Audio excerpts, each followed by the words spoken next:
来看国内消息，这住伫台中的民众就爱会记得欠水啊。自来水公司今仔日开始，伫台中市北区也有大理区要来换管线，这是需要4到8天的时间。停水减压大概是会影响到3700户。另外呢，是有民众反映讲，最近这自来水偏起来怪怪。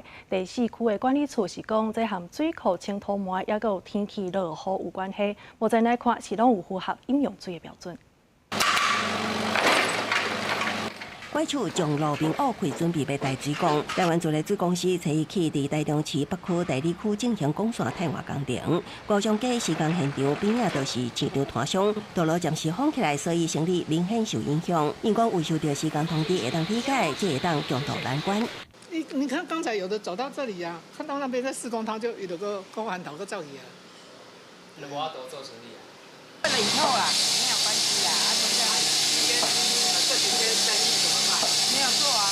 自来水公司表示，北区施工时间是4日，大理区是8日，时间是早起8点半到暗时6点半。受影响停水减压户数大约是3700户，也毋过并毋是规日拢无水通啊用，有时间才停水，员工就提前复水的机动状态。另外，有真侪民众伫社群网络反映，台中西屯大雅等地最近出来自来水有臭味。来自于第4区管理处强调，甲水库清淤、参最近好天落雨交替天气，要维持饮用水安全。 跟添加力有关系。那主要是因为我们现在梨塘水库那一边他们在清淤这样子的，天气很炎热，对不对它又常常最近不是常常下大雨，或者又下晴天，所以说我们为了饮用水的标准的时候，这个安全的话，我们加一点会种一点的氯这样，但是这个完全符合我们饮用水的标准台水表示，台中市的自来水由风环甲李鱼潭净水厂处理，每日拢有做水质检测，落雨造成原水浓度提悬，所以加力保持水质卫生安全，拢符合饮用水的标准，